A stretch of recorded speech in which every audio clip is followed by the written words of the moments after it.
testimonio con el hermano Willy Sarutaga Sagastume. Sagastume. Willy Sagastume de Los Ángeles, nacido en Guatemala. Y el evangelista, él es evangelista, pastor, la tiene todo, tremendo, maestro, muy sabio en la Biblia. Muy sabio en la Biblia. Y otra cosa que, si quiere comunicarse con él, ¿cuál es su teléfono? Área 323-809-6248. Amén. Y también tiene un programa de televisión allá, ¿verdad? Tenemos programa de televisión y de radio. En Los Ángeles. ¿Qué televisión es? En el canal 26.5, El Cordero. El Cordero. El Cordero, sí. Cuente el testimonio. Estamos contando testimonios del poder de Dios, cómo Dios se manifiesta en tiempos difíciles. Y en esta ocasión estábamos en El Salvador predicando en un lugar que se llama El Salto, cerca de la localidad de San Miguel. Y la situación que se daba en el entorno era que había guerra civil. Entonces allá se llama toque de queda. El toque de queda se daba desde que oscurecía hasta que amanecía. Cualquier persona que se viera caminando por las calles, o lo mataban los guerrilleros o lo mataban los soldados. Nadie podía andar en las calles a esa hora. Y nosotros estábamos reunidos en la iglesia. Había un bajito pastor que todos los días salía con el toque de queda para que le dijeran alto. ¡Alto! ¡Pare! ¡Alto! Era enanito.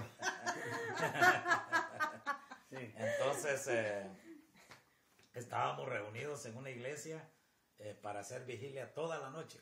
Y cuando a mí me tocaba predicar el primer servicio, cuando estaba el servicio desarrollándose, se levantó, era igual una iglesia profética. Y entonces se levantó un profeta y comenzó a danzar de la misma manera, así con los ojos cerrados, siguiéndose poco a poco. Y le hacen un sonido bien peculiar, así. Pss, pss. Da como la sensación de que es el sonido de una culebra que está dentro de ellos. Y este profeta comenzó a profetizarle a todos los que estaban ahí. Y de repente se dejó venir para donde yo estaba. Y el Espíritu Santo me habló y me dijo, ponle la mano en la frente y ordénale que se siente. Y entonces yo me levanté y le puse la mano en la frente y le dije, siéntese en el nombre de Jesús. Y aquel hombre, como que le habían quitado toda la energía, cayó sentado en una silla sin ningún poder, ni fuerza, ni autoridad. Y yo pues me sentí satisfecho de que Dios me había respaldado, pero cuando me di la vuelta a subirme a la tarima de la iglesia, del púlpito nuevamente, habían ahí como 5 o 6 pastores reunidos, incluyendo un evangelista italiano. Y cuando yo vi la cara del pastor me di cuenta de que estaba bastante molesto. Y me hizo señas como de que me había equivocado. Y cuando yo llegué a mi puesto a sentarme de regreso, el italiano me dice, ¿por qué sentó al hombre de Dios? Entonces, a mí Dios me dijo que lo sentara. Y entonces me dijo, te equivocaste. Me dijo, ese es un hombre de Dios y hiciste muy mal y esto. Y comienzan todos contra mí. Y el problema era que a mí me tocaba predicar el primer servicio. Cuando ya estaba predicando, era una frialdad en toda la iglesia. Claro, todo en contra. Todos en contra. Lo tenía sí. todo engañado. Todos en contra. Y me vi en una situación bastante difícil, pues los que conocen la localidad saben que ahí el calor es exuberante, es una cosa que no se soporta de día ni de noche, es un calor que lo hace sudar de día y de noche. Pero yo sentía tanto la opresión del maligno sobre mi vida que sentía la sangre helada. Yo sudaba pero frío. Y la contrariedad que había en el ambiente y todo. Y cuando terminé de predicar, casi sin ni un amén en todo el culto, el pastor agarra el micrófono y me hace pedazos delante de todos. Pero pedazos. Totalmente en contra mía. Y dieron un receso. Y me salgo yo para afuera a respirar un poquito de aire más fresco. Y una hermana me dice que si quería tomar un poco de café, tráigamelo. Le dije, porque lo ocupo. En eso sale una hermana así grandotota, como de 1,80 m, y así bien gorda, y me dice, ¿por qué sentó al hombre de Dios?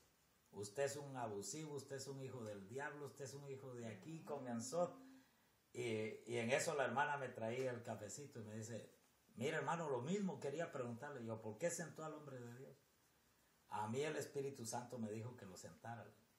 Es que mira hermano, me dijo, aquí estamos un poco confundidos, porque todo lo que este hombre profetiza sale cierto. Yo quiero decirle a los que van a ver este testimonio, que no porque estén hablando verdad, cosas verídicas van a ser de Dios. El error más grave es que tiene verdad de entre medio. Exacto, sí. Y acuérdense que también cuando Moisés llegó a Egipto, los adivinos de Faraón imitaban los milagros que Moisés hacía hasta el tercer milagro. De ahí en adelante ya no pudieron. Pero eso da a entender de que hay también movimientos del espíritu que el demonio puede imitarlos. Por ejemplo, la adivinación, el predecir el futuro. No porque le estén diciendo lo que le va a suceder mañana, definitivamente viene de lo que es la sabiduría de arriba, la de Dios, sino que también hay sabiduría maligna. Y hay satanistas, hay brujos, hay hechiceros, hay mediums que saber de qué manera, pero logran averiguar algunos aspectos de nuestro futuro. Bueno, dejémoslo ahí. Entonces ella me dice, todo lo que este hombre ha profetizado ha salido cierto. Y entonces, ¿en qué están confundidos? Le pregunté yo. Porque este hombre tenía a su esposa y tiene hijos con ella. Pero hace 15 días Dios le habló que dejara a la esposa y que se llevara a una muchacha de 16 años. ¿Viste vos? Cuando dijo así, yo sentí que la sangre me volvió a correr caliente por todo el cuerpo. Mira vos. Oh, entonces dije, ahora sí me van a escuchar. Ahora sí me van a escuchar. Y estábamos en esas cuando llega el pastor y me dice, hermano Guillermo, venga para acá. Y me entra para la iglesia, pero yo ya iba fortalecido con lo que había oído. Claro, sí, ya iba armado. Y cuando entro, veo una mujer revolcándose en el suelo y se agarraba el estómago como que le dolía mucho. Y entonces estaban todos los predicadores que habíamos estado antes en la tarima. El italiano con todo. Todo, hasta el italiano. Y entonces la mujer estaba revolcándose ahí, me dijo él, ¿usted cree que puede orar por esta mujer? Me dijo. Claro que sí, le dije. Entonces, cuando me iba agachando para orar por ella, me dijo el Espíritu Santo, ella está así porque yo le hablé y tuvo temor y se quedó callada. No dile que cuando suelte la palabra que yo le di, el dolor se le va a ir. Wow. Y entonces le dije, hermana, arrodíllese. Usted está así porque Dios le habló una palabra y usted tuvo temor de decirla. En cuanto usted suelte esa palabra, el dolor que está sintiendo se le va a ir. Y entonces le dije, ¿es cierto o es mentira esto? Y entonces ella dijo, sí, Dios me reveló algo acerca de este profeta. Me dijo que no tenía espíritu de Dios, sino era un espíritu de adivinación.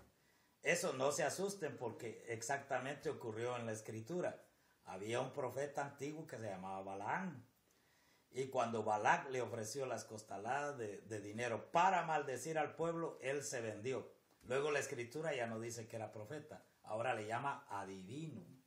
Y entonces podemos perder lo que tenemos de Dios y podemos, como Satanás, que al principio, cuando fue creado, Dios le dio talentos, le dio dones, le dio autoridades, pero él los pervirtió. Y hasta el día de hoy él continúa teniendo cierto poder, cierta autoridad, ciertos talentos, pero ya son malignos. Y esto está simbolizado por Jesús. Jesús fue llevado por el Espíritu al desierto, pero el diablo lo trajo de vuelta a la ciudad. Entonces, eso nos da una buena ilustración, que a veces la persona tiene un poco del Espíritu Santo y después se le mete el diablo. Eso es lo que al Señor no se le quedó. Amén. Nada tiene en mí, dijo. Amén. Pero vea que el Espíritu lo lleva y el diablo lo trae. De regreso. Así empiezan por el Espíritu y terminan con el diablo. Amén. ¿Entiende? Y mejor todavía cuando Pedro le dice, Jesús le pregunta a Pedro, le dice, ¿quién piensa que yo soy? Tú eres el Hijo de Dios viviente. Y después al rato Le dice, no te vayas a la cruz. Y dice, cállate, te reprendo, diablo. ¿Vio? Sí. Se cambian las cosas. Y como dice también en Jeremías, en donde dice, o en Ezequiel, en donde dice que si el profeta que yo le diere mi gracia comienza con la gracia y después cree que de él mismo la cosa, entonces morirá.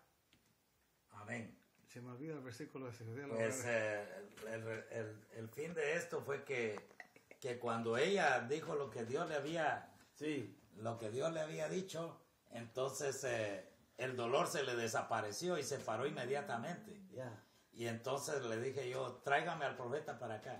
Había toque de queda. El que saliera a la calle lo mataban.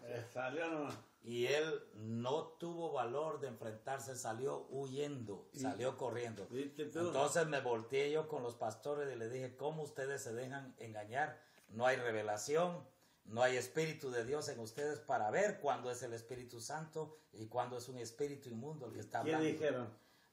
Se avergonzaron todos. Desde ese momento cambió el ambiente. Ya yo no era el malo, ya yo no era el que estaba en contra de las cosas de Dios, sino que era el siervo de Dios. Fíjate, Y el ambiente cambió totalmente y el profeta no tuvo temor. Él vivía a 15 kilómetros de la iglesia. O sea que iba a caminar 15 kilómetros Con el peligro de con muerte. el peligro de muerte. Y sin embargo, no le importó. Él salió huyendo porque había una presencia maravillosa en ese lugar. Gloria a Dios. ¿Qué te parece? No? Tremendo, ¿no? Tremendo. Amén. Tremendo. Pero cada historia es así de linda.